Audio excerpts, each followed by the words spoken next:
Classes GS special में आपका बहुत बहुत स्वागत है। तो लास्ट टाइम जो हम लोग टॉपिक डिस्कस कर रहे थे, हम लोग उसी टॉपिक में थोड़ा सा आगे चलेंगे। लास्ट टाइम का जो हमारा टॉपिक था, हम लोग जो है वेग को देख रहे थे, हम लोग जो है विस्थापन को देखे। ठीक है, हम लोग मतलब काफ़ी हद तक जो आपके मोशन चैप्टर हैं इसमें हम लोग काफ़ी हद तक थोड़ा आगे तक निकल चुके थे। हम लोगों ने विस्थापन और समय ग्राफ को भी देखा था कि ये क्या दर्शाता है कि विस्थापन और समय ग्राफ हमेशा क्या दिखाता है, आपको वेग के बारे में बताता है, वेग के बारे में दर्शाता है। हम लोगों ने इतनी बातें कर ली थी। फिर हम लोगों ने कुछ क्वेश्चंस भी लगाए थे, है ना। फिर हम लोगों ने कुछ क्वेश्चंस भी लगाए थे कि अगर किसी वस्तु का वेग ये है, अगर किसी वस्तु का वेग ये है, इतना है, तो उसकी स्पीड क्या होगी। एक सपोज दैट एक क्वेश्चन हम कर लें। मान लो कोई एक वस्तु है, कोई भी एक पिंड है, पिंड ए है ना, ये जा रही है आपके 100 मीटर पर सेकंड की स्पीड से, 100 मीटर पर सेकंड की स्पीड से जा रही है आपकी कहां पर, पश्चिम में जा रही है। कहां जा रही है, आपके पश्चिम में जा रही है। ठीक है, एक दूसरी वस्तु है, एक दूसरी वस्तु है जो 200 मीटर पर सेकंड, जो क्या 200 मीटर पर सेकंड से कहां जा रही है, पश्चिम में जा रही है। कहां जा रही है, पश्चिम में जा रही है। ठीक है, तो हम लोगों ने इसके बारे में चर्चा की थी कि अगर दोनों की स्पीड सेम हो, स्पीड तो अलग अलग है, अगर स्पीड सेम होती तो हम क्या कहते हैं, S A is equal S B. But इस कंडीशन में इनकी स्पीड 100 है, इनकी स्पीड कितनी है, 200 है, इनको काट देंगे, यानी जो स्पीड ऑफ ए है वो स्पीड ऑफ बी के इक्वल नहीं है, अलग अलग है। इतनी बात हो गई। फिर उसके बाद हमने देखा था कि अगर ये बराबर होता तो हम क्या कह देते हैं, S A is equal S B बोल देते हैं। आइए, फिर देखा था अगर दोनों पश्चिम में ही जा रहे हैं, दोनों क्या हो रहे हैं, पश्चिम में ही जा रहे हैं, अगर ये दोनों बराबर होते, स्पीड इनकी सेम होती, तो हम लोग क्या कहते हैं, सर स्पीड भी सेम है, वेलोसिटी भी सेम है। सर क्या है, स्पीड भी सेम है और आपकी वेलोसिटी भी सेम है, हम ये कह सकते थे। लेकिन ऐसे कंडीशन में अब हो क्या रहा है, स्पीड जो है आपकी, इनकी 100 है, इनकी 200 है, स्पीड भी इक्वल नहीं है। और भाई वेलोसिटी कहां से इक्वल हो जाएगी, अगर स्पीड जो इक्वल नहीं है तो वेलोसिटी इक्वल हो ही नहीं सकती है। ठीक है, तो ये चीज समझिएगा कि ये पश्चिम में जा रहा है, आप इसको मत देखना, ये भी तो मायने रखता है, जो इसका मैग्नीट्यूड है, मैग्नीट्यूड भी तो मायने रखता है। तो इतनी बातें हम लोगों ने देख ली थी बहुत अच्छी तरीके से। लास्ट टॉपिक हम लोगों ने डिस्कस किया था कि मैंने ग्राफ भी बनाया था, विस्थापन और समय ग्राफ आपको मैंने ऐसे बना करके दिखाया था कि सर अगर यहाँ पर हम लोग डिस्प्लेसमेंट ले, यहाँ पर टाइम ले, अगर यहाँ पर डिस्प्लेसमेंट ले, यहाँ पर टाइम ले, तो जो इसकी ढाल है, इसकी जो प्रवणता है, ये हमको क्या बताएगी, सर ये हमको बताएगी क्या, आपकी वेलोसिटी या आपका क्या बताएगा, वेग बताएगा। इतनी बातें हम लोगों ने बहुत अच्छी तरीके से डिस्कस कर ली थी। तो आइए हम लोग इसके थोड़ा सा आगे चलते हैं। आज एक नोट डालेंगे, नोट डाल करके लिखेंगे, आप लोग लिखिएगा, यदि किसी वस्तु की, यदि किसी वस्तु की चाल कांस्टेंट है, यदि किसी वस्तु की चाल कांस्टेंट है, चाल मतलब आपकी स्पीड, यदि किसी वस्तु की चाल कांस्टेंट है या नियत है, तो वेलोसिटी कांस्टेंट भी हो सकती है, कांस्टेंट भी हो सकती है और नहीं भी हो सकती है, कांस्टेंट भी हो सकती है और नहीं भी हो सकती है, कांस्टेंट भी हो सकती है और नहीं भी हो सकती है। अभी हम लोगों ने देखा कि कोई जरूरी नहीं है कि यह स्पीड अगर कांस्टेंट है, स्पीड क्या है, कांस्टेंट है, तो वेलोसिटी भी कांस्टेंट हो। इट मे बी क्या हो, वो ऊपर नीचे हो सकती है, आगे पीछे थोड़ा बहुत हो सकती है, डजंट मैटर। ठीक है, इतनी बात जो है वो हम लोग बहुत अच्छी तरीके से देख गए। अच्छा, आप पूछेंगे सर ऐसा क्यों हो रहा है, अगर स्पीड कांस्टेंट है तो वेलोसिटी कांस्टेंट क्यों नहीं हो सकती। क्योंकि जो वेलोसिटी है और जो स्पीड है, हम लोगों ने इसमें डिफरेंस देखा था, जो आपकी स्पीड और जो क्या है आपकी वेलोसिटी है। स्पीड आपको सिर्फ मैग्नीट्यूड चाहिए होता है, स्पीड में आपको क्या चाहिए होता है, सिर्फ और सिर्फ मैग्नीट्यूड चाहिए होता है, जबकि वेलोसिटी में आपको क्या चाहिए होता है, मैग्नीट्यूड प्लस डायरेक्शन। आपको दिशा की भी जरूरत होती है, किसकी जरूरत होती है, आपको दिशा की भी जरूरत होती है, प्रॉपर तरीके से आपको प्रॉपर तरीके से दिशा की भी जरूरत होती है। इसी वजह से कहते हैं, क्या कहते हैं कि मैग्नीट्यूड के साथ साथ डायरेक्शन की जरूरत पड़ती है, उसे हम लोग क्या बोलते हैं, वेलोसिटी बोलते हैं, और सिर्फ मैग्नीट्यूड की जरूरत पड़ती है तो उसे हम लोग क्या बोलते हैं, स्पीड बोलते हैं। इतनी बातें जो है हम लोगों ने बहुत अच्छी तरीके से डिस्कस कर ली और ये समझ भी लिया कि ये जरूरी नहीं है कि अगर स्पीड कांस्टेंट है तो वेलोसिटी भी क्या होगी आपकी कांस्टेंट होगी। ये कांस्टेंट हो भी सकती है और नहीं भी हो सकती है। यहां तक की सारी बातें उम्मीद है आप लोगों को बिल्कुल से क्लियर होंगी। यहां तक जो बातें हमने बात करी वहां तक सबको बिल्कुल से अच्छे से क्लियर होगा, ठीक है। अच्छा, आप कहेंगे सर ये कब कांस्टेंट हो सकती है? भैया देखो, मान लो स्पीड कोई है, ठीक है, स्पीड 90 किलोमीटर प्रति 90 मीटर पर सेकंड की स्पीड से अगर कोई ऐसे जा रहा है, एक कांस्टेंट डायरेक्शन में जाए, एक कांस्टेंट दिशा में जाए, तो हम ये कह सकते हैं 90 मीटर पर सेकंड इसकी स्पीड भी कांस्टेंट है और इसकी क्या कांस्टेंट है सर? वेलोसिटी भी कांस्टेंट है। कब? जब एक ही डायरेक्शन में, एक निश्चित, एक सर्टेन डायरेक्शन में अगर ट्रेवल कर रहे हो, एक सर्टेन डायरेक्शन में ट्रेवल कर रहे हो, तो दोनों क्या होने चाहिए सर? कांस्टेंट होने चाहिए। दोनों क्या होने चाहिए सर? कांस्टेंट होने चाहिए। मुझे उम्मीद है आपको इतनी बात जो है वो समझ में आ गई होगी, ठीक है। मुझे उम्मीद है आपको इतनी बात समझ में आ गई होगी, ठीक है। अब देखो कहते क्या है कि हम लोगों ने चाल की डेफिनेशन के बारे में पढ़ा था। चाल क्या पढ़ा था हम लोगों ने? चाल के बारे में पढ़ा था कि जिस दिशा में ये जा रही है उसकी हमको जरूरत ही नहीं है। स्पीड मतलब क्या? जितनी दूरी तय करती है, जितनी दूरी क्या करती है? तय करती है, उसी के हम लोग जब समय से डिवाइड कर रहे थे, ठीक है, तो हमारा चाल निकल आ रहा था, स्पीड निकल आ रहा था। वेग में हमने देखा था, वेग में हमने क्या देखा था? चाल गुणे दिशा जरूरी होता है। हमने ये देखा था सर वेग बराबर क्या? वेग बराबर क्या था? हम लोगों ने देखा था चाल गुणे दिशा, ठीक है, चाल गुणे दिशा हम लोगों ने देखा था। अच्छा, अगर ये समझ गए तो आपको पता है कि सर विस्थापन बटे समयांतराल देखा था। लेकिन एक चीज समझना, वेग होता क्या है? एक्चुअली में ये चाल ही तो होता है, लेकिन एक निश्चित दिशा में चली गई दूरी। क्या? एक निश्चित दिशा में चली गई दूरी या निश्चित दिशा में चली गई चाल को हम लोग क्या कहते हैं? वेग कहते हैं। एक निश्चित दिशा में, एक निश्चित दिशा में चले गए चाल को हम लोग क्या कहते हैं? वेग कहते हैं। सीडीएस का प्रश्न था ये, सीडीएस का प्रश्न था कि निश्चित दिशा में चले गए वेग को चाल कहते हैं, पहला था। दूसरा ये था कि निश्चित दिशा में चली गई चाल को क्या कहते हैं? वेग कहते हैं। तो अंतर समझिएगा कि चाल हो एक सर्टेन डायरेक्शन में, चाल हो या स्पीड हो एक सर्टेन डायरेक्शन में, तो उसे आप लोग क्या कहते हैं? ये क्या है? आपकी वेलोसिटी है। ये क्या है? आपका वेग है। ये क्या है? आपकी वेलोसिटी है। ये क्या है? आपका वेग है, ठीक है। मुझे उम्मीद है आपको इतनी बातें जो है वो अच्छे से समझ में आ रही होंगी। अब हम लोग इसके थोड़ा सा आगे चलते हैं, इसके जो है एक कदम हम लोग आगे चलने की कोशिश करेंगे, ठीक है। हम लोग ग्राफ समझेंगे। क्या समझेंगे? हम लोग ग्राफ को बहुत अच्छे तरीके से समझेंगे। देखिएगा, ये जो हमारा ग्राफ बनने वाला है बहुत ही हम यूं कह लें इजी गोइंग है, और क्वेश्चन इससे बहुत पूछे जाते हैं, ठीक है। क्वेश्चन इससे एग्जाम में बहुत पूछे जाते हैं। ये मान के चलिए कि जो बढ़िया से क्वेश्चन होते हैं, जो मॉडरेट लेवल के क्वेश्चन होते हैं, वो इन सारे ग्राफ से पूछे जाते हैं। एक बात समझिए, जैसे मान लीजिए अगर क्वेश्चन आ रहे हैं फिजिक्स के 10, है ना, 5 तो हर लल्लू चप्पू कर लेगा, जो कभी नहीं कुछ पढ़ा वो भी 5 क्वेश्चन कर लेगा। ऐसे क्वेश्चंस आते हैं। 5 के ऊपर जो हमारे क्वेश्चंस होते हैं 6, 7, 8 तक थोड़े बहुत अच्छे विद्यार्थी कर लेंगे। 8, 9, 10 के जो क्वेश्चन होते हैं, मतलब जो बिल्कुल से मॉडरेट लेवल के होते हैं, वो जिन्होंने बहुत ढंग से पढ़ रखा है कि एक चीज, वो बहुत अच्छे से करेंगे, ठीक है। समझ लीजिए, मान लीजिए कि मैंने यहाँ पर रख दिया स्पीड, ठीक है, इस तरह मैंने क्या रख दिया? आपका स्पीड रख दिया है, ठीक है। यहाँ पर मैंने जो है वो टाइम को दिखा दिया है। यहाँ पर मैंने क्या कर दिया है? टाइम को दिखा दिया। इधर मैंने स्पीड रख दिया, इधर मैंने क्या रख दिया? टाइम रख दिया, ठीक। मान लो कोई एक चीज है, कोई भी एक गाड़ी है, कुछ भी है, एक कांस्टेंट स्पीड पर है, ठीक है। टाइम ये क्या हो रहा है? जा रहा है धीरे धीरे, लेकिन जो इसकी स्पीड है वो क्या बनी हुई है? कांस्टेंट बनी हुई है। इसकी स्पीड क्या बनी हुई है सर? कांस्टेंट बनी हुई है, ठीक है। हम अगर बात कर लें इसकी स्पीड कितनी है, तो यहां से अगर हम लोग टिक करते हुए इसको चलेंगे, ठीक है, तो हम लोग एक काम करते हैं, यहीं पे लिख लेते हैं, ये है 12 मीटर पर सेकंड पे। कितनी पर है सर? ये 12 मीटर पर सेकंड, ठीक है। ये 0 मीटर पर सेकंड है, ठीक है। ये 0 मीटर क्या है? आपका पर सेकंड है। ऐसे करते करते करते करते यहां तक हम लोग आ रहे हैं। इसको 10 मीटर मान ले रहे हैं, ठीक है। इसको क्या मान ले रहे हैं? 10 मीटर पर सेकंड मान ले रहे हैं। यहां पर आ गए तो यहां पर हम लोग मान ले रहे हैं कि सर यहां तक जो इसकी टाइमिंग है, जो यहां तक इसकी टाइमिंग है, ये है 12 सेकंड। ये क्या है आपकी सर? 12 सेकंड, ठीक है। अब आपको इस ग्राफ को देखना है। अब आपको क्या देखना है? इस ग्राफ को देखना है और आपको बताना है कि सर कि जो गाड़ी है वो कितना डिस्टेंस कवर की।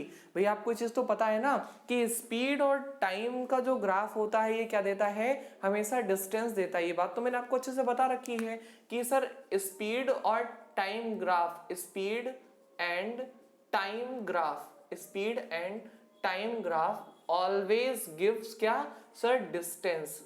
ठीक है, आपको क्या देता है, डिस्टेंस। आपको बताना है कि जो गाड़ी है वो डिस्टेंस कितना ट्रेवल कर चुकी है। इस ग्राफ से आपको बताना है कि गाड़ी जो है वो डिस्टेंस कितना ट्रेवल कर चुकी है। ठीक है, कितना डिस्टेंस ट्रेवल कर चुकी है। देखो समझना, एक बात समझिएगा, यहां पर आपके पास दो तरीके हैं। ठीक है, एक तरीका तो क्या है, वही जो क्या कहते हैं हम लोग पढ़ते हुए आते हैं बचपन से, वो तो हमको करना ही है कि सर स्पीड इतनी है 10 और टाइम कितना ले रही है 12। स्पीड कितनी है सर, 10 मीटर पर सेकंड है और टाइम कितना ले रही है सर, 12 सेकंड का ले रही है। कितना ले रही है सर, 12 सेकंड का ले रही है। ठीक, तो सेकंड से सेकंड काट देंगे और 10 12 कितना हो जाएगा, 120 मीटर बच गया था। यानी 120 मीटर क्या करेगी, डिस्टेंस ये क्या करेगी, कवर करेगी। 120 मीटर डिस्टेंस ये कवर करेगी। ये तो हमारा ट्रेडिशनल मेथड था ही, ये तो हमारा ट्रेडिशनल मेथड था ही कि हम लोग ऐसे करें सर, डिस्टेंस इज इक्वल क्या होता है, speed upon speed into time. ठीक है, ये हमारा हो जाएगा। लेकिन हम आपको जो चीज सिखाने की कोशिश करना चाह रहे हैं, हम आपको ग्राफ से ही करने की कोशिश कराना चाह रहे हैं कि मान लीजिए आपको ग्राफ से बोल दे कि ग्राफ से करके दिखाओ, तो आपको कुछ नहीं करना है। करना क्या है, आपको एक परपेंडिकुलर यहां से ऐसे ड्रॉप कर देना है। ठीक है, ये 12 पर आएगा, एक्चुअली 12 ही मान लीजिए, ये 12। ठीक है, अब ये जो आपका कर्व है इसका आपको निकालना है सर क्षेत्रफल। क्या निकालना है सर, इसका आपको क्षेत्रफल निकालना है। इसका जो क्षेत्रफल होगा, इसका जो क्षेत्रफल होगा वही गाड़ी द्वारा तय किया गया क्या होगा, डिस्टेंस होगा। इनका जो क्षेत्रफल होगा वही गाड़ी द्वारा तय किया गया क्या होगा सर, डिस्टेंस होगा। तो आप मुझे एक बात बताइए सर, एक बात हमको बताएं कि अगर हम लोग यहाँ पर बात कर रहे हैं, किसकी बात कर रहे हैं, टाइम की, तो अगर टाइम यहाँ पर यहाँ तक 12 है तो क्या यहाँ से यहाँ तक 12 नहीं होगा। अगर ये यहाँ से यहाँ तक 10 है तो क्या है यहाँ से यहाँ तक 10 नहीं होगा। ये आयत ही तो है। आयत क्या होती है, आमने सामने की भुजाएं क्या होती हैं, इक्वल होती हैं। आयत का मतलब क्या होता है, आमने सामने की भुजाएं क्या होंगी, समान होंगी। तो हम एक काम यहाँ पर कर लेते हैं, नीचे टाइम 12 सेकंड यहाँ से यहाँ तक का था, यहाँ से यहाँ तक का हम टाइम मान लेते हैं 12 सेकंड। यहाँ से यहाँ तक का टाइम क्या मान लेते हैं हम, 12 सेकंड। अच्छा, यहाँ से यहाँ तक 10 था तो यहाँ से यहाँ तक भी हम लोग 10 मान ले रहे हैं। यहाँ तक क्या है आपका 10 मीटर है। क्या है, यहाँ से यहाँ तक आपका 10 मीटर है। अब इसका आपको क्षेत्रफल निकालना है। क्या निकालना है आपको, इसका क्षेत्रफल निकालना है।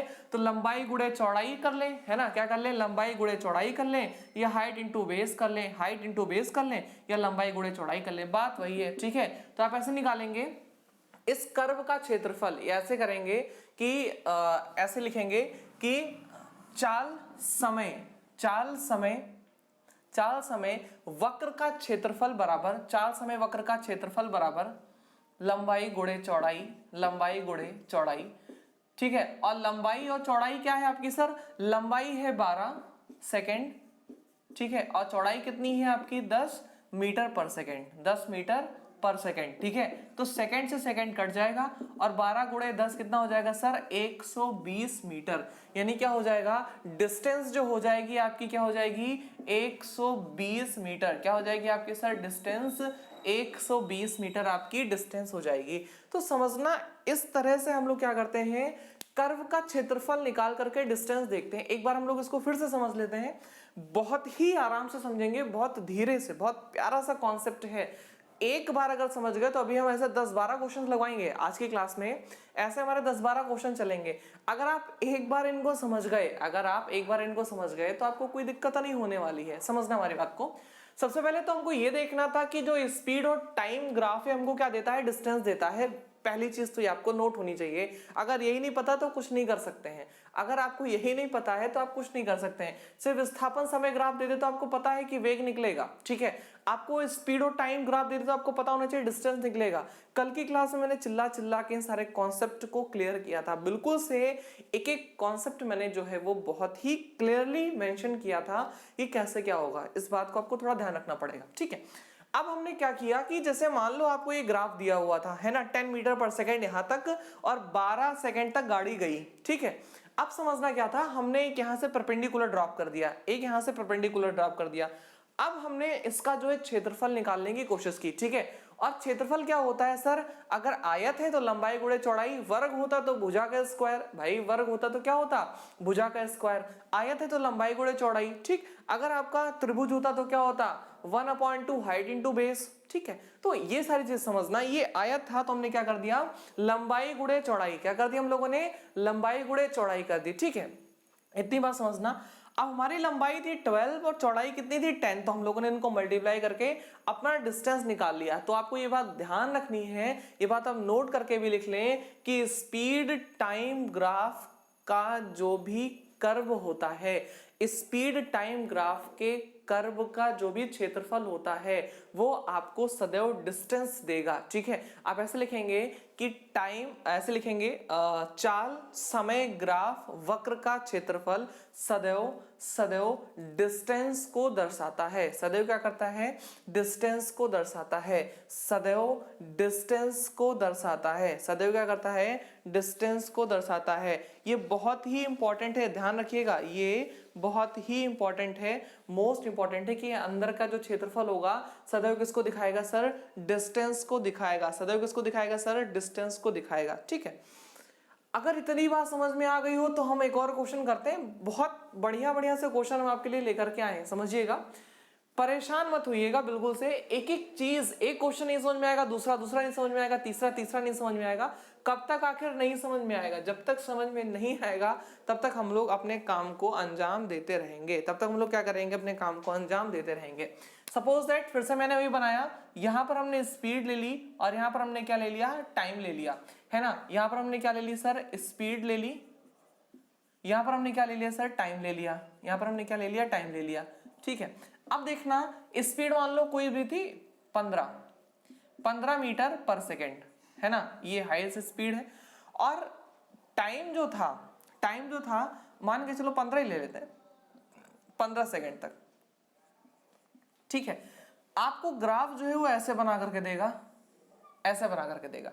अब आपको काम क्या करना है, काम आपको कुछ नहीं करना है, बस एक काम आपको ये करना है, ये जो हाइट है आप इससे तो ऐसे मिला ही लिए हैं, ठीक है, मतलब ये ऐसा है, इसको छोड़ देंगे, ये हमारे किसी काम का नहीं है, सीधे सीधे परपेंडिकुलर ड्रॉप करेंगे, ठीक है, सीधे सीधे क्या करेंगे हम लोग, ऐसे परपेंडिकुलर ऐसे ड्रॉप कर देंगे। यहाँ पर आ गया, एक काम करते हैं, यहाँ पर 15 सेकंड कर लेते हैं, ठीक है, थोड़ा दूर हो गया परपेंडिकुलर ड्रॉप करने पर, यहाँ पर हम लोग कर लेते हैं 15 सेकंड, ठीक है, यहाँ पर हमारा हो गया 15 सेकंड ऐसी, ठीक। अब देखो ये हो गया। अब हमने सिर्फ वही बात बताई कि सर आपको क्या करना है, इसका क्षेत्रफल ले लेना है, ये जो आपका कर्व है इसका आप क्या निकाल लेंगे सर, इसका पूरे का आप एरिया निकाल लेंगे। ये पूरे का जो एरिया होगा वो डिस्टेंस को शो करेगा, ये जो पूरा एरिया होगा वो क्या करेगा, आपके डिस्टेंस को शो करेगा। क्यों अभी हमने देखा सर, स्पीड और टाइम का जो ग्राफ होता है, स्पीड और टाइम का जो ग्राफ होता है वो क्या शो करता है, हमेशा डिस्टेंस को शो करता है, हमेशा किसको शो करता है, डिस्टेंस को शो करता है। तो सीधी सी चीज है भैया, अब आप कैसे निकालोगे सर, अगर मुझे इसका एरिया निकालना हुआ तो कैसे निकालेंगे, एक चीज समझना, अगर यहां से यहां तक 15 मीटर पर सेकेंड है तो क्या यहां से यहां तक 15 मीटर पर सेकेंड नहीं होगा भैया, अगर ये इसके पैरेलल है, ये इसके पैरेलल है तो जितनी बड़ी ये है उतनी बड़ी ये होगी भैया, होगी कि नहीं होगी। तो यहां से यहां तक हम लोग मान लेते हैं कि सर ये कितना है, ये 15 मीटर पर सेकेंड है, यहां से यहां तक कितना है, ये 15 मीटर पर सेकेंड है, ठीक है। आपका यहां से यहां तक तो 15 सेकेंड है ही है, यहां से जो है यहां तक आपका कितना है, 15 सेकेंड है। और आपको त्रिभुज का क्षेत्रफल निकालने का फॉर्मूला पता होगा, क्या है sir, half base into height, क्या है sir, half base into height, ठीक है। तो बेस आपका नीचे का हो गया, हाइट क्या हो गई आपकी ऊपर की हो गई, बेस क्या हो गया आपका नीचे का हो गया, हाइट क्या हो गया आपकी ऊपर की हो गई। एक काम करते हैं, यहाँ पर हम लोग 10 ले लेते हैं, ठीक है, 10 सेकेंड अच्छे से कट जाएगा, कोई दिक्कत नहीं होगी, ठीक है। अब देखो है क्या कि 1/2 इंटू बेस कितना है आपका 10 है, बेस कितना है आपका यहाँ पर 10 सेकेंड है, ठीक है, 10 सेकेंड है। हाइट कितनी है आपकी 15 मीटर पर सेकेंड, हाइट कितनी है आपकी 15 मीटर पर सेकेंड, ठीक है। अब सेकेंड से सेकेंड कट गया, 2 से कितना कटा 10 कटा तो 5 आया, और 15 पचे 75, कितना आया सर 75 मीटर, कितना डिस्टेंस चला इसने 75 मीटर डिस्टेंस चला, कितना डिस्टेंस चला सर 75 मीटर डिस्टेंस चला। अगर आप इसमें पिछले वाले मेथड से निकालते, कैसे निकालते सर? जैसे हमने पिछले निकाला था, जितना स्पीड था उसको टाइम से मल्टीप्लाई कर देते तो गलत हो जाता, ठीक है। इसीलिए ध्यान देना, इस बात को आपको सदैव याद रखना है कि समय, क्या याद रखना है? स्पीड और टाइम, चाल और समय, ग्राफ का वक्र हमेशा क्या देता है? डिस्टेंस देता है। और अगर इसके बीच का क्षेत्रफल निकाल लें तो आपको पूरा का पूरा ट्रेवल डिस्टेंस जो है वो पता चल जाएगा। आपको पूरा का पूरा ट्रेवल्ड डिस्टेंस क्या होगा सर? पता चल जाएगा। पूरा का पूरा ट्रेवल्ड डिस्टेंस पता चल जाएगा। एक बार फिर से देख लेते हैं। यहां पर आपको ये ग्राफ बना करके दिया था, ठीक है। आपने कुछ नहीं किया, सिर्फ परपेंडिकुलर यहां से यहां तक का ड्रॉप कर दिया। अगर यहां से यहां तक 15 मीटर पर सेकंड था तो यहां से यहां तक भी 15 मीटर पर सेकंड होगा, क्योंकि ये जो लाइन है इस लाइन के क्या है? पैरेलल है, ठीक है। अब यहां से यहां तक 10 सेकंड तक था, कोई दिक्कत नहीं है। ये बन गया आपका त्रिभुज। ये क्या बन गया? आपका त्रिभुज। और त्रिभुज बन गया तो जो त्रिभुज का एरिया होता है, इसका एरिया क्या होता है? Half base into height. क्या होता है? Half base into height. अब बेस कितना है? 10, हाइट कितनी है? 15, तो 10 गुणे 15 ऐसे करके आपने निकाल लिया। 75 मीटर आपका आंसर आ गया, ठीक है। 75 मीटर आपका क्या आ गया सर? आंसर आ गया। मुझे उम्मीद है आपको इतनी बातें तो क्लियर होंगी ही होंगी कि आंसर आपका कितना आया, किस तरह से आया। अगर क्लियर है तो एक बहुत बढ़िया सा क्वेश्चन देने जा रहे हैं, बहुत ही प्यारा सा क्वेश्चन है। अगर आपने इस क्वेश्चन को लगा लिया तो ये विश्वास मानिए, अगर आपने इस क्वेश्चन को लगा लिया तो विश्वास मानिए आपका ये कॉन्सेप्ट तो बिल्कुल से क्लियर है। अगर आपने उस क्वेश्चन को लगा लिया तो विश्वास मानिए आपका ये कॉन्सेप्ट तो बिल्कुल से क्लियर है, क्योंकि ये बहुत ही बढ़िया सा क्वेश्चन है। मैं दो क्वेश्चन को एक में मिक्स करके दे रहा हूं, ठीक है। दो क्वेश्चन को एक में मिक्स करके दे रहा हूं और बहुत ही गजब के क्वेश्चन ये माने जाते हैं जो मैं आपको देने जा रहा हूं। बहुत ही प्यारा सा क्वेश्चन है आपका, ठीक। देखो, ग्राफ का ही क्वेश्चन है, बहुत बढ़िया सा, ठीक। थोड़ी लाइन टेढ़ी मेढ़ी हो गई, देख लीजिएगा अपने हिसाब से, ठीक। ये ऐसे हो गया। और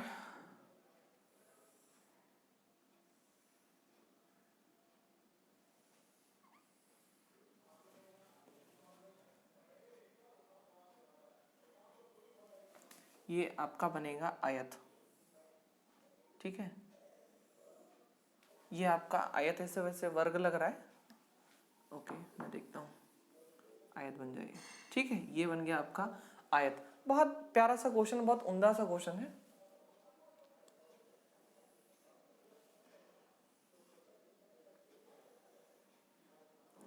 ठीक।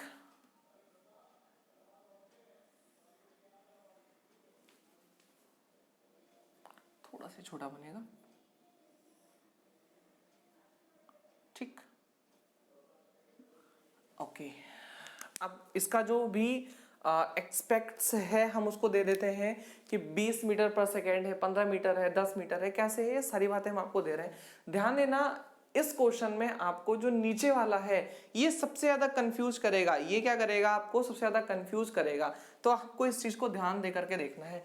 इसका जो पीक पॉइंट है ये है 5 मीटर पर सेकेंड पर, ठीक है। यहाँ पर स्पीड ही लिया था हमने, ये है आपका 5 मीटर पर सेकेंड, ये है आपका 10 मीटर पर सेकेंड, ये क्या आपका 10 मीटर पर सेकेंड, और ये है आपका 20 मीटर पर सेकेंड, ये क्या है आपका 20 मीटर पर सेकेंड। वैसे ये है आपका 15 मीटर पर सेकेंड, मान लीजिए 15 मीटर पर सेकेंड, ठीक है। यहां से यहां तक आपका पूरा टाइम दिया हुआ है, यहां से यहां तक आपका पूरा क्या दिया हुआ है? स्पीड दी हुई है। क्या दी हुई है सर? स्पीड दी है। और यहां से यहां तक का आपका क्या दिया हुआ है सर? टाइम दिया है। क्या दिया है सर? टाइम दिया है, ठीक है। अब टाइम का मतलब क्या? यहां पर कितने टाइम में ऊपर गया, कितने टाइम में नीचे गया, इस बात को भी आपको देख करके चलना है कि कितने टाइम में ऊपर गया, कितने टाइम में नीचे गया, ठीक है। तो यहां पर हम लिखेंगे 10, यहां पे लिखेंगे 16, यहां पे लिखेंगे 22, यहां पे लिखेंगे 24 और यहां पे लिखेंगे 26, ठीक है। 10 सेकेंड, 16 सेकेंड, 22 सेकेंड, 24 सेकेंड और 26 सेकेंड हो गया आपका। आपके पास 1 मिनट का समय है। इसको कोशिश कीजिए समझने की। पहले आप इस ग्राफ को सबसे पहले समझने की कोशिश करें कि हम आपको कहना क्या चाह रहे हैं, हम आपको बताना ही क्या चाह रहे हैं जो आप इस ग्राफ में निकालने की कोशिश करोगे। देखो भैया, सबसे पहली बात तो ये, इसको हमको निकालना कैसे है। देखो, आपको पता है कि जो इधर स्पीड है और इधर क्या है? आपका टाइम है। हमको ये पता है कि इसमें आपसे पूछा गया है कार की डिस्टेंस बताओ कि कार कितनी दूर गई होगी। इसमें आपसे पूछा कार की डिस्टेंस बताओ कार कितनी दूर गई होगी। तो एक बात मुझे बताइए, इधर क्या है, ये आपका, ये है आपका एक एरिया कर्व, ठीक है, ये है एक एरिया का कर्व। अब है क्या एक्चुअली में, यहां पर आपको पता है कि ये है आपका ट्रायंगल। अगर यहां से यहां तक 10 है तो क्या यहां से यहां तक 10 नहीं होगा? सर बिल्कुल होगा। यहां से यहां तक क्या होगा आपका 10 मीटर पर सेकेंड होगा। यहां से यहां तक आपका 10 सेकेंड है, यहां से यहां तक क्या है आपका 10 सेकेंड है, ठीक है, उम्मीद दिख रहा होगा। यहां से यहां तक आपका 10 सेकेंड है और यहां से यहां तक आपका कितना है सर 10 मीटर पर सेकेंड है, ठीक है। अब मुझे बताइए कि इसका हमको अगर एरिया निकालना हो, अगर हमको इसका एरिया निकालना हो तो त्रिभुज तो है, तो हम कैसे निकालेंगे sir, half base into height. क्या निकालेंगे sir, half base into height. Base कितना है 10, हाइट कितनी है 10, तो हम लोग क्या करेंगे, यहाँ ऊपर निकाल दे रहे हैं इसका एरिया, क्या करेंगे सर, हाफ 10 इंटू 10, तो यहां से कट जाएगा 5 हो जाएगा, तो कितना हो जाएगा 5 10 जा 50 मीटर। यानी इसका जो पहले का आ गया डिस्टेंस वो आ गया 50 मीटर। अच्छा वो अगले पे चलते हैं, अगला हमारा क्या कह रहा है, अगला भी हमको क्या निकालना है, एरिया ही तो निकालना है। इस पूरे कर्व का आपको एरिया निकालना है। तो भैया अगर यहां से यहां तक 15 है तो यहां से यहां तक भी तो 15 ही होगा। यहां से यहां तक क्या होगा सर, 15 मीटर पर सेकेंड होगा। एग्जाम में आपको इतना नहीं करना था, बहुत इजी गोइंग कर लेंगे। अच्छा यहाँ से 10 है, यहाँ से 16 यानी 6 अगर ये है तो ये भी तो 6 ही होगा सर, 6 सेकेंड होगा कि नहीं होगा, ठीक है, ये क्या होगा सर, ये भी 6 सेकेंड होगा। और ये है एक आयत। आयत क्या होता है सर, लंबाई गुणे चौड़ाई। क्या होती है सर, लंबाई गुणे चौड़ाई। तो 10 गुणे कितना हो जाएगा, 10 गुणे 6, ठीक है, सॉरी 6 गुणे 15 कितना हो जाएगा सर, 15 गुणे 6 तो कितना हो जाएगा सर, 90 हो जाएगा। यानी इसका जो डिस्टेंस आएगा वो कितना आएगा, 90 मीटर आ जाएगा। इसका डिस्टेंस कितना आया था सर, इसका डिस्टेंस आया था 50 मीटर, यहाँ पे लिख देते हैं। इसका डिस्टेंस आया था कितना सर, 50 मीटर आया था। इसका डिस्टेंस कितना आ गया, 90 मीटर आ गया, ठीक है। ओके अगला देखते हैं हम लोग इसको, ठीक। इसका हमको क्या निकालना है, एरिया निकालना है। अब मुझे बताइए एरिया क्या हो जाएगा सर, यहां से यहां तक 20 है, इसका मतलब यहां से यहां तक भी 20 होगा। अगर यहां से यहां तक 20 है तो इसका मतलब यहां से यहां तक भी 20 होगा सर, बिल्कुल 20 होगा। यहां से यहां तक क्या हो जाएगा आपका 20 मीटर पर सेकेंड हो जाएगा यहां से यहां तक, ठीक। 16 से 22 6 हो जाएगा, 16 से 22 क्या हो गया, यहाँ पर 6 हो गया। अब आपको देखना क्या है, ये भी तो एक आयत है, ये भी क्या है आपका एक आयत है। तो अगर आयत है तो इसका क्षेत्रफल कैसे होगा सर, लंबाई गुणे चौड़ाई, 20 गुणे 6 कितना हो जाएगा इसका सर, 20 गुणे 6, ठीक है। तो कितना हो जाएगा अगर हम लोग उसको देखें तो 120 मीटर, कितना हो गया सर 120 मीटर। यानी इसमें कितना डिस्टेंस इसने कवर कर लिया, 120 मीटर डिस्टेंस उस गाड़ी ने कवर कर लिया, 120 मीटर डिस्टेंस उस गाड़ी ने कवर कर लिया, ठीक। एक हमारा और बचा हुआ है, ये भैया जी, ये भी क्या है आपके त्रिभुज है, ये भी क्या है आपके ट्राइंगल है। तो एक बात मुझे बताइए, यहां से यहां तक क्या होगा, यहां से यहां तक सर 5 मीटर पर सेकेंड है, तो यहां से यहां तक क्या होगा सर 5 मीटर पर सेकेंड, कितना हो जाएगा सर 5 मीटर पर सेकेंड हो जाएगा। अच्छा 24 से 26 कितने सेकंड हो गए सर, 2 सेकंड हो गए, ठीक है। तो अगर ये त्रिभुज है तो इसका हमारा क्षेत्रफल कैसे निकलेगा sir, half base into height. क्या निकलेगा sir, half base into height निकलेगा। अच्छा बेस कितना है सर, हाफ बेस कितना है सर 2 है, और हाइट कितनी है सर इसकी 5 है, तो 2 से 2 हमारा कट गया, यानी कितना निकल आया सर 5 मीटर निकल आया। अब आपको उस पूरे का टोटल कर देना है, डिस्टेंस पूछा है ना, तो आपको क्या कर देना है पूरे का टोटल, यानी ये 50, ठीक है, और ये 90, कितना हो गया सर 140, 140 और 120, 260, 260 और 5 कितना हो गया सर 265, कितने हो गए सर 265 मीटर। यानी ये जो गाड़ी है इसने जो ट्रेवल किया है कुल मिलाकर के 265 मीटर का ट्रेवल कर लिया है, 265 मीटर का ट्रेवल कर लिया है इस गाड़ी ने। अब आप मुझे एक बात बताएं, क्या आपको ये समझ में आया, क्या आपको ये समझ में आया? बहुत ही आराम से, बहुत ही धीरे धीरे मैंने इसको करने की कोशिश की। इवन देन मैंने इसमें काफी टाइम लगाया कि आपको ये चीज जो है वो समझ में आ जाए। क्या समझना था आपको, सिर्फ एक चीज समझनी थी, त्रिभुज है तो त्रिभुज का अलग क्षेत्रफल निकलेगा, त्रिभुज का क्या निकलेगा, अलग क्षेत्रफल निकलेगा। अगर आपका आयत है तो आयत का अलग क्षेत्रफल निकलेगा, इनका अलग, इनका अलग। इन सारे को मिलाकर के हमको डिस्टेंस देखना था, इन सबको मिलाकर के हमको डिस्टेंस देखना था। तो डिस्टेंस हम लोगों ने क्या कर लिया, आपस में मैश कर लिया, मिक्स करके हम लोगों ने डिस्टेंस को बता लिया कि डिस्टेंस हम लोगों ने कैसे कवर की है। ठीक है, तो उम्मीद है आपको इतनी बात जो है वो समझ में आ रही होगी। अगर आपको नहीं आया तो आप फिर से एक बार देख लें। बहुत ही इजी गोइंग कॉन्सेप्ट है, बहुत ही इजी गोइंग कॉन्सेप्ट है। आपको सारी की सारी बातें चुटकियों में आ जाएंगी। अगर आप एक बार इसको समझ गए तो आपको सारी बातें जो है वो चुटकियों में आ जाएंगी। हालांकि लिखा हुआ इतना ज्यादा तो आपको हो सकता है थोड़ी सी दिक्कत हो, थोड़ी सी परेशानी हो, लेकिन एक बार अगर आपने इसको कर लिया तो आपको बहुत आराम से समझ में वो आ जाना है। तो कुल दूरी कितनी हो जाएगी आपकी, 265 मीटर। क्यों? क्योंकि स्पीड और टाइम का जो ग्राफ है वो आपको हमेशा क्या बताता है सर, डिस्टेंस बताता है। हमेशा क्या बताता है, डिस्टेंस बताता है। इतनी बातें आपने नोट कर ली। एक बार चाहे इसका स्क्रीनशॉट ले ले, एक बार चाहो तो आप इसका स्क्रीनशॉट ले लो, फिर मैं जो है इसके आगे बढ़ने की कोशिश करूंगा, ठीक है। चलिए हम लोग इसके आगे चलते हैं।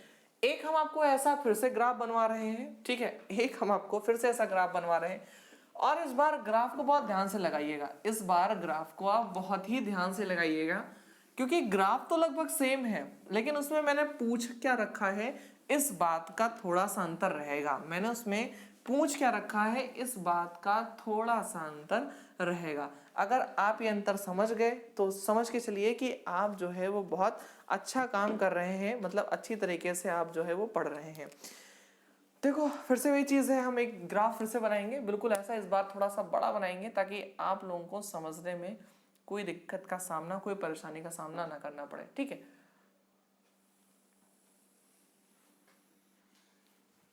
थोड़ा सा लाइन टेढ़ी मेढ़ी है, इस बात को आप थोड़ा सा एडजस्ट कर लीजिएगा किसी भी तरह से, है ना।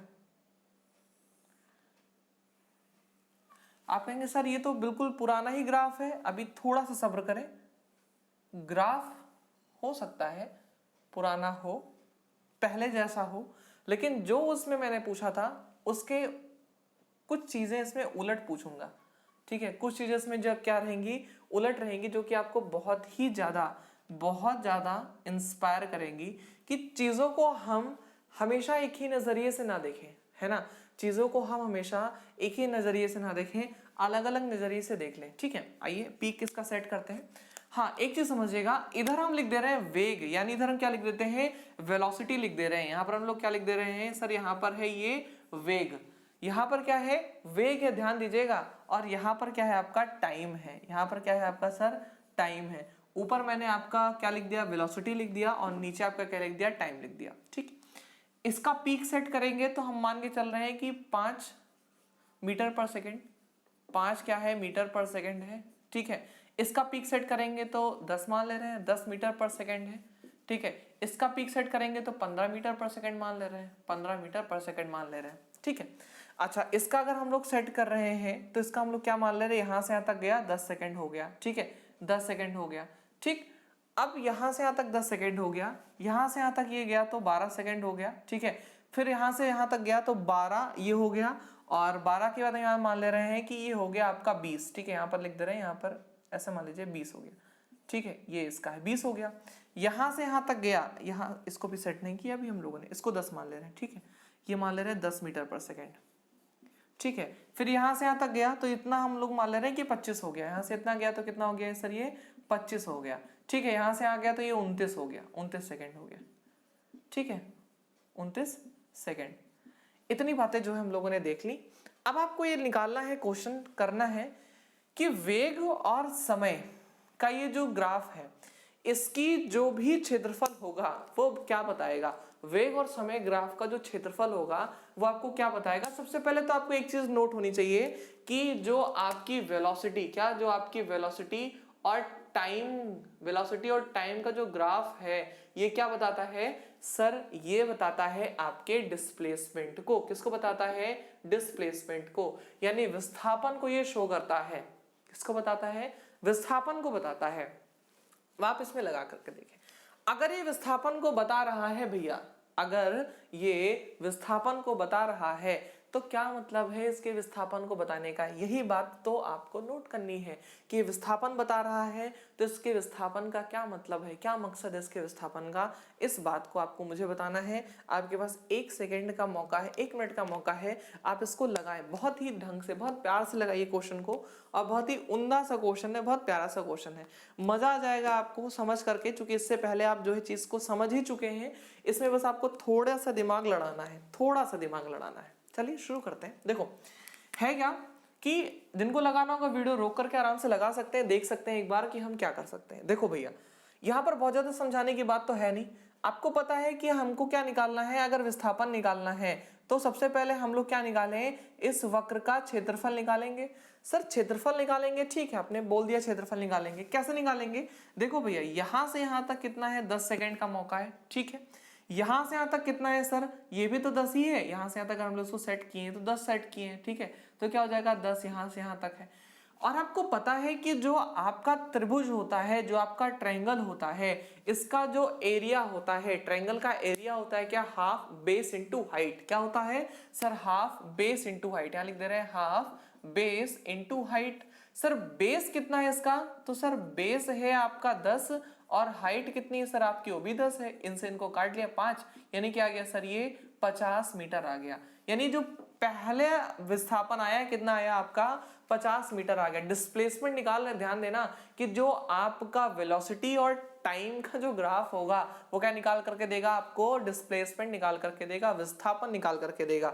अच्छा सेकंड में आते हैं, ये आपके भैया जी हैं, ठीक है। अगर इन भैया जी को हम लोग निकालें, ठीक है, इन भैया जी का अगर हम लोग क्षेत्रफल निकालते हैं, अगर इन भैया जी का हम लोग क्या निकालते हैं, क्षेत्रफल निकालते हैं, तो आपको पता है 12 से 20 यानी 8 हो गए यहाँ तक कि नहीं हो गए। 12 से 20 मतलब कितने हो गए आपके यहाँ तक, 8 हो गए। और 8 यहाँ हो गए, यहाँ से यहाँ तक गए तो 15 हो गए। यहाँ से यहाँ तक गए तो कितना हो गए सर, ये 15 हो गए। कितना हो गए सर, यहाँ से यहाँ तक गए तो 15 हो गए।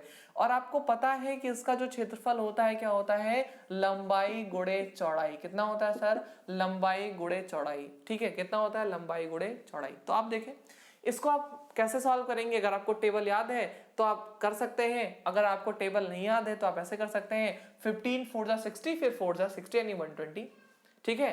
15 8 120, ठीक है, 15 8 120 ऐसे हो गया। यानी जो इसका डिस्प्लेसमेंट हो गया कितना हो गया सर, 120 मीटर हो गया।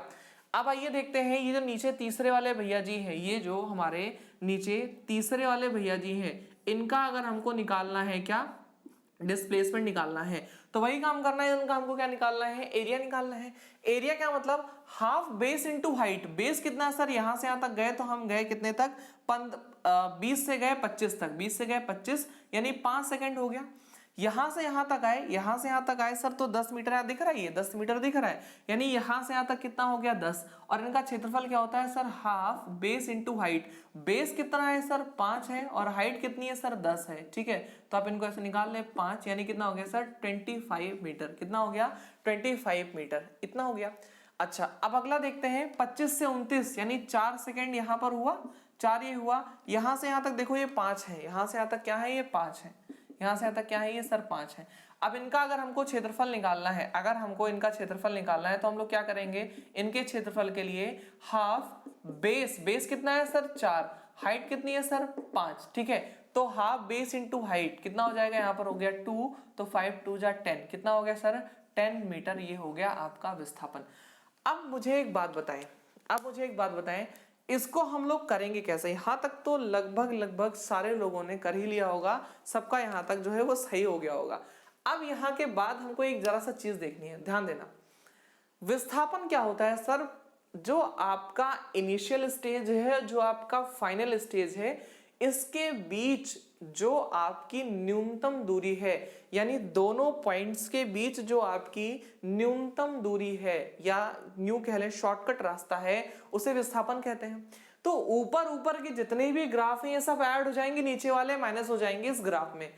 ऊपर के जितने भी हैं वो सब ऐड हो जाएंगे, नीचे वाले क्या हो जाएंगे, माइनस हो जाएंगे। जैसे ये है 50 और 120, 170, 170 के बाद अगर हम लोग इसको जोड़ लें, 170 के बाद इसको जोड़ लें तो 180, ये कितना हो गया 180। 180 में से हम लोग क्या कर देंगे सर 25 माइनस कर देंगे, 180 में से 25 माइनस कर देंगे, कैसे सर 50 ये हो गया और 120 तो कितना हो गया सर 170। 170 के बाद एक ये तो ऊपर था और 10 कितना हो गया 180। 180 में अगर हम लोग 25 माइनस कर दिए तो कितना बचा सर, यहाँ पर हमारा बचा 155, कितना बचा सर 155 मीटर क्या हो गया आपका ये डिस्प्लेसमेंट हो गया, 155 मीटर आपका क्या हो गया सर ये डिस्प्लेसमेंट हो गया। मुझे उम्मीद है आपको इतनी बातें जो है वो बहुत अच्छे से समझ में आ रही होंगी।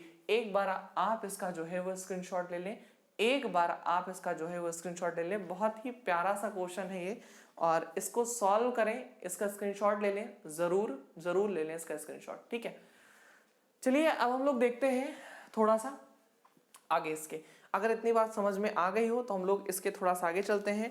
अब हमको ध्यान देना है कि यहां तक चीजें खत्म हो गई, हम लोगों ने स्पीड के बारे में देख लिया, फिर हम लोगों ने वेलोसिटी के बारे में देख लिया, ठीक है। मैंने आपको स्पीड और वेलोसिटी दोनों में डिफरेंस भी बता दिया कि क्या डिफरेंस होता है। वेलोसिटी में आपको डायरेक्शन चाहिए होती है, स्पीड में आपको डायरेक्शन नहीं चाहिए होती है। दोनों को बहुत ही अच्छे से हम लोगों ने डिस्कस किया। अगर आपने वीडियोस नहीं देखा है प्लेलिस्ट में जाइए, मैं डाल देता हूं प्लेलिस्ट, हर एक सब्जेक्ट की प्लेलिस्ट आपको डिस्क्रिप्शन बॉक्स में मिल जाएगी, आप जाएं उसमें।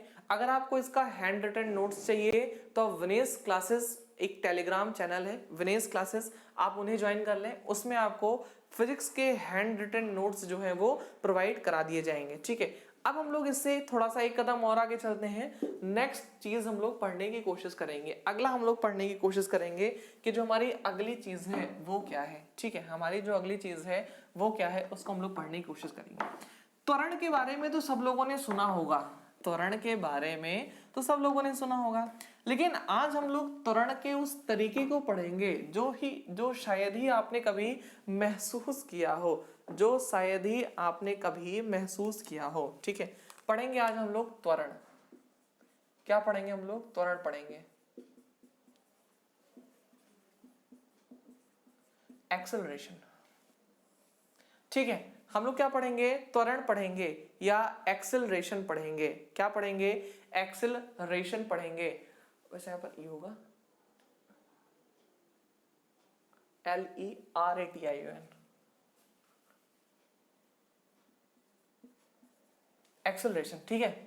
हम लोग पढ़ेंगे किसके बारे में, एक्सेलरेशन के बारे में पढ़ेंगे, त्वरण के बारे में पढ़ेंगे। ध्यान देना, त्वरण एक चीज आप समझते हो, गाड़ी में बैठे बहुत तेज एक्सेलरेट कर दिया, अरे बहुत तेज एक्सेलरेट कर दिया आपने, एक्सेलरेटर बहुत तेज बढ़ा दिया, त्वरण मान लेते हो, ठीक है। समझना, त्वरण के हम 3 प्रोस्पेक्ट्स पढ़ेंगे यहाँ पर, ठीक है। त्वरण के हम लोग 3 प्रोस्पेक्ट्स पढ़ेंगे। एक तो आपको पता है कि जब आपकी क्या बढ़ जाती है, चाल बढ़ जाती है, स्पीड क्या हो जाती है, बढ़ जाती है, तो त्वरण होता है। चाल घट जाती है तो भी त्वरण होता है सर, अगर चाल घट गई तो भी त्वरण हुआ, जिससे आप क्या बोलते हो, रिटार्डेशन बोलते हो, मंदन बोलते हो या डी एक्सेलरेशन बोलते हो, ठीक है। इसको क्या बोलते हो, रिटार्डेशन बोल देते हैं हम लोग, मंदन बोल देते हैं। कभी कभी क्या होता है, दिशा परिवर्तन से भी आपका त्वरण हो जाता है। क्या होता है, दिशा परिवर्तन, क्या होता है सर, दिशा परिवर्तन से भी आपका त्वरण हो जाता है, दिशा परिवर्तन से भी आपका त्वरण हो जाता है।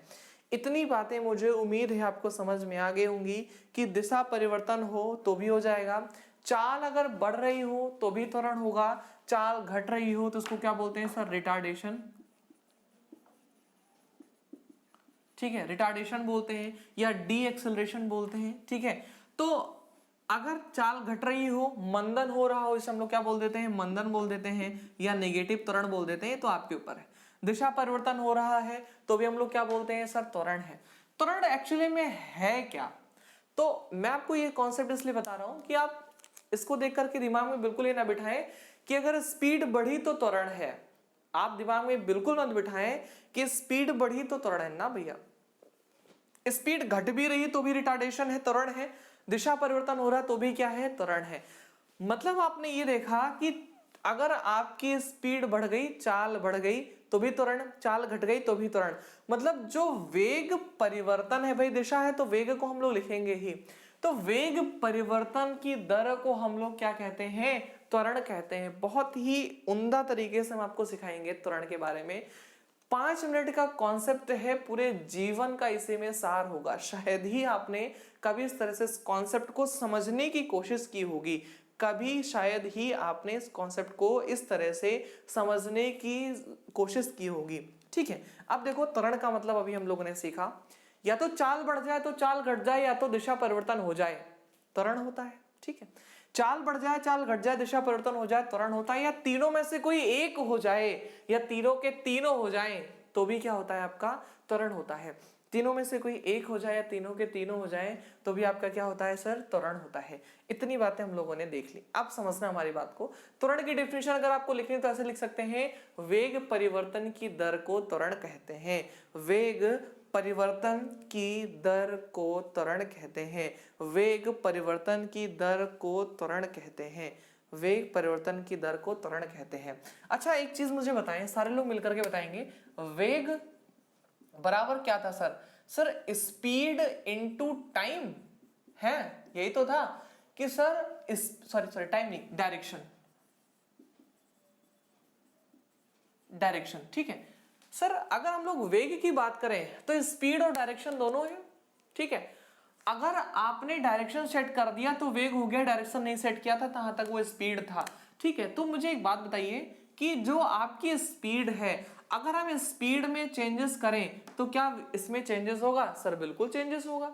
अगर हम डायरेक्शन में चेंजेस करें तो क्या आपके इसमें चेंजेस होगा? हाँ सर बिल्कुल होगा। ठीक है, तो अगर आपने डायरेक्शन में कोई चेंज किया या आपने स्पीड में कोई चेंज की तो आपके वेलोसिटी में चेंज जरूर होगा, और अगर वेलोसिटी में चेंज हुआ तो आपके एक्सेलरेशन में वो चेंज जरूर हो जाएगा। क्या इतनी बातें आपको समझ में आई कि स्पीड में कोई चेंजेस करें या डायरेक्शन में कोई चेंजेस करें, ये मान लो सिर्फ इसी से आपके एग्जाम में बहुत सारे क्वेश्चन पूछे जाते हैं। सिर्फ इसी कॉन्सेप्ट से, सिर्फ इसी कॉन्सेप्ट से आप अंदाजा भी नहीं लगा पाते हो कि क्या ये कॉन्सेप्ट पूछा जा सकता है कि डायरेक्शन चेंज हुई। ऐसे क्वेश्चन आपने बहुत सारे देखे होंगे कि एक गोल गोल गोल गोल जगह पर एक लट्टू या कोई भी घूम रहा है एक निश्चित चाल से, तो क्या इसमें त्वरण है? सर बिल्कुल त्वरण होता है। क्यों? क्योंकि दिशा परिवर्तन होता है। आज हम आपको बताएंगे ऐसा क्यों होता है। यही कॉन्सेप्ट है कि अगर डायरेक्शन चेंज करोगे तो डायरेक्शन चेंज करने की वजह से वेलोसिटी में चेंजेस आएगा, और अगर वेलोसिटी में चेंजेस आया तो आपके एक्सेलरेशन में भी क्या आएगा? चेंजेस आएगा। आपके एक्सेलरेशन में भी क्या आएगा सर? चेंजेस आएगा। तो मुझे उम्मीद है आप यहां तक कॉन्सेप्ट समझ गए होंगे, यहां तक आप कॉन्सेप्ट जो है समझ गए होंगे कि एक्सेलरेशन है कैसे होता है। सर चाल बढ़ जाए चाल घट जाए दिशा परिवर्तन हो जाए एक्सेलरेशन होता है, या स्पीड इनटू डायरेक्शन, अगर डायरेक्शन में भी चेंज किया तो आपके वेलोसिटी में चेंजेस होता है, और वेलोसिटी में अगर चेंजेस हुआ तो आपके एक्सेलरेशन में क्या हो जाता है? चेंजेस हो जाता है। और सर इन्हीं चेंजेस को हम लोग क्या कहते हैं? इन्हीं चेंजेस को हम लोग एक्सेलरेशन कहते हैं। इन्हीं चेंजेस को हम लोग क्या कहते हैं सर? एक्सेलरेशन की संज्ञा देते हैं। जो ये सारे के सारे चेंजेस हैं इन्हीं को हम लोग क्या कहते हैं? एक्सेलरेशन कहते हैं। तो कभी दिमाग में मत बिठाइएगा कि गाड़ी बहुत तेज कर दी, एक्सेलरेट कर दिया तो क्या हो गया? आपका एक्सेलरेशन हो गया। ना भैया। गाड़ी धीमी कर दी तो एक्सेलरेशन हो गया, वो भी ना भैया। ठीक है, एक्चुअली में है क्या समझना, एक्चुअली में है क्या कि जब आपने स्पीड बढ़ाई स्पीड घटाई या डायरेक्शन में कोई चेंजेस किया तो उसे हम लोगों ने क्या कह दिया? एक्सेलरेशन कह दिया। अच्छा एक बहुत मोटी सी चीज समझना, बहुत मोटी सी चीज है, मेरे से भी मोटी है। देखो मैंने कहा किसी चीज का जो एक्सेलरेशन है वो क्या है? 10 मीटर पर सेकेंड स्क्वायर। क्या है? 10 मीटर पर सेकेंड स्क्वायर। अच्छा एक काम करते हैं, इसको पहले फॉर्मूला देख लेते हैं, फॉर्मूले से लिखते हैं। ठीक है, इसको हम लोग पहले फॉर्मूला देखते हैं, फॉर्मूले से लिखते हैं, फिर आप समझ पाओगे, बहुत अच्छे से समझ पाओगे। ठीक है, देखना कोई चीज होती है जिसका एक एक क्या होता है? निश्चित प्लेस होता है, तो हमें उस निश्चित प्लेस पे उस काम को करना चाहिए। तो जैसे अगर मैंने बोला सर एक्सेलरेशन को हम लोग स्मॉल a से डिनोट करते हैं, सबको पता है एक्सेलरेशन स्मॉल a बराबर फॉर्मूला क्या होता है? Delta v upon delta T. क्या फॉर्मूला होता है? Delta v upon delta T. Delta v मतलब क्या है? वेग में परिवर्तन। वेग में क्या है? परिवर्तन। वैसे डेल्टा का मतलब परिवर्तन होता है, ठीक है, और डेल्टा टी का मतलब है समय में परिवर्तन। क्या है? समय में परिवर्तन। क्या है सर? समय में परिवर्तन है। ठीक है, इसका मतलब ये है आपका formula delta v upon delta T. ठीक है, delta v upon delta T, ये है आपका फॉर्मूला। ए यानी एक्सेलरेशन बराबर delta we upon delta T. यहां तक फॉर्मूला हो गया। अगर आपसे कोई पूछे सर इसकी यूनिट निकाल दो, तो कहोगे सर क्या बच्चों वाली बात कर रहे हैं, बिल्कुल यूनिट निकाल देंगे, क्यों नहीं निकालेंगे। सर वेग की यूनिट क्या होती है, मीटर पर सेकंड होती है। हम ऐसे लिख सकते हैं। सर परिवर्तन क्यों लिखे, जो हमको यूनिट निकालनी है, तो हम ऐसे लिखते हैं त्वरण ए बराबर वेग बटा समयांतराल को हम लोग सीधे सीधे समय लिख लेते हैं। यहां तक किसी को कोई परेशानी नहीं होनी चाहिए, सिर्फ समय लिखेंगे। सर वेग यानी आपकी वेलोसिटी और आपका जो समय है, इसका आपको तो यूनिट पता ही है। सर वेलोसिटी की यूनिट अभी आपने कुछ देर पहले ही बताई थी, क्या होती है सर, मीटर पर सेकंड होती है, और समय की क्या होती है, सेकंड होती है। यानी त्वरण जो हमारा ए है, ये इससे गुणा हो जाएगा। भाई कैसे लिखा हुआ है, ऐसे लिखा हुआ है ना, m upon S by S, तो ये इससे गुणा हो जाएगा। ठीक है, तो a इज इक्वल कितना हो जाएगा, m बाई एस स्क्वायर, यानी मीटर पर सेकंड स्क्वायर। ये हो गई आपकी एक्सेलरेशन की यूनिट। ठीक है। अच्छा, जिनको ये नहीं आए यहाँ ऊपर देख ले। अगर कहीं लिखा हुआ है a बाई बी, है ना, और नीचे लिखा हुआ है c, तो हम इनको ऐसे लिख सकते हैं a by B into 1 by C, यानी ये इनसे बढ़ जाएंगे। ठीक है। अगर कहीं गलती से ऐसे लिख दिया होता, एक और नीचे कर दिया होता, तो हम क्या करते हैं sir, a by B into B by C, sorry क्या, हाँ d बाई हमारा c हो जाता। ठीक, तो ये इनसे बढ़ जाते, इनसे बढ़ जाते, तो ये चीज समझना, नीचे का नीचे ऊपर का ऊपर, मतलब अंदर अंदर गुणा होता है, बाहर बाहर गुणा होता है, इतना समझना। अंदर अंदर गुणा होगा, बाहर बाहर गुणा होगा। कैसे, a बाई बी है, बाई सी बाई क्या है आपका d है, तो इनसे इनसे गुणा होगा, अंदर अंदर और बाहर बाहर गुणा होगा। बस इतनी सी चीज समझना और कुछ नहीं।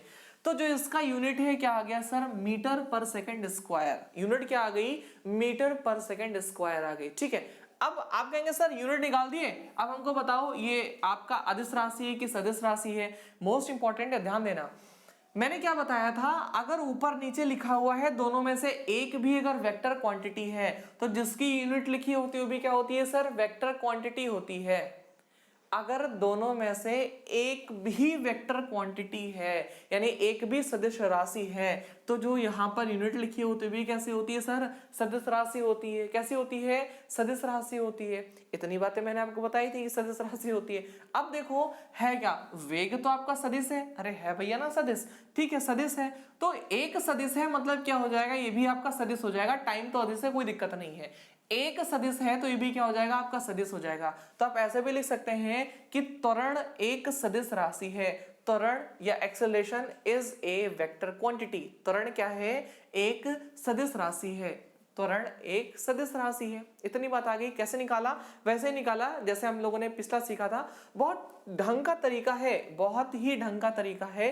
पिछले वीडियो में जाकर के देखें आप लोग, मैंने यहाँ पर कम से कम 15 मिनट से इसको डिस्क्राइब किया था। ठीक है, आगे क्या आएगा अभी डिस्क्राइब करते रहेंगे, लेकिन मैंने वहां पर 15 मिनट में इसको डिस्क्राइब किया था। आप समझेंगे ये क्या हो गया आपका, एक ये सदिश राशि हो गया, यानी वेक्टर क्वांटिटी हो गया। अच्छा, वेक्टर क्वांटिटी को हम लोग दर्शाते कैसे हैं सर, ए है इसके ऊपर बार लगा देंगे। ठीक है, एक एरो लगा देंगे, इसको हम लोग ऐसे लिखते हैं। ठीक है, आप लोगों ने पढ़ा होगा आई कैप, है ना, ये 12th में पढ़ा होगा, जे कैप और ऐसे के कैप पढ़ा होगा यूनिट वेक्टर के बारे में, लेकिन यहाँ पर हम लोग इसको ऐसे दर्शाएंगे।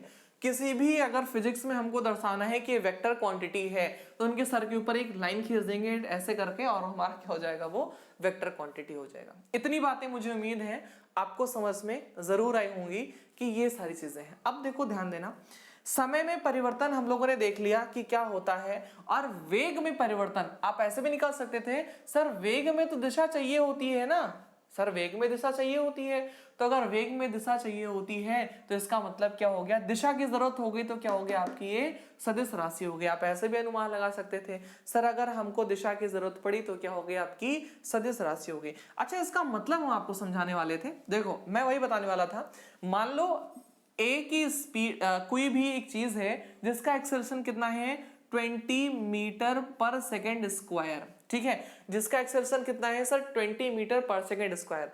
इस चीज का क्या मतलब है, आप तो ऐसे बड़े आराम से निकाल लेते थे, हम बोलते थे 10 किलोमीटर प्रति घंटा। सर एक घंटे में 10 किलोमीटर गवा, है ना, 20 किलोमीटर प्रति घंटा, एक घंटे में 20 किलोमीटर गया, तो इस तरह से निकालते थे। अगर मैंने पूछा 20 मीटर पर सेकेंड स्क्वायर मतलब क्या हुआ इसका, ध्यान देना, इसको क्या हम ऐसे लिख सकते हैं सर, 20 मीटर पर सेकेंड अपॉन सेकेंड। 20 मीटर पर सेकेंड अपॉन सेकेंड बिल्कुल लिख सकते हैं, यानी एक सेकेंड में, एक यूनिट सेकेंड में इसकी जो स्पीड है 20 मीटर पर सेकेंड से बढ़ रही है। यानी जो इसकी स्पीड है वो 1 सेकेंड में 20 मीटर पर सेकेंड से बढ़ रही है। इसी को हम लोग क्या बोलते हैं, एक्सेलरेशन बोलते हैं। इसी को क्या बोलते हैं हम लोग, एक्सेलरेशन बोलते हैं। कि हर एक सेकेंड में बढ़ रही स्पीड को, हर एक सेकेंड में बढ़ रही स्पीड को हम लोग क्या बोल देते हैं, एक्सेलरेशन बोलते हैं। यानी 1 सेकेंड में 20 मीटर पर सेकेंड की स्पीड क्या कर दे रहा, बूस्ट कर दे रहा, बढ़ा दे रहा है। इसी को हम लोगों ने क्या बोल दिया, एक्सेलरेशन बोल दिया। इसी को हम लोगों ने क्या बोल दिया सर, एक्सेलरेशन बोल दिया। क्या यहां तक किसी को कोई दिक्कत है? अगर यहां तक कोई दिक्कत ना हो तो इसको एक सीरियल वाइज नोट कर लें, एक सीरियल वाइज नोट कर लें। हम लोग इसमें और आगे चलने की कोशिश करेंगे। बहुत ही उम्दा उम्दा से सवाल हम लोग बिल्कुल से लगाएंगे। ठीक है, नोट कर लें इसको।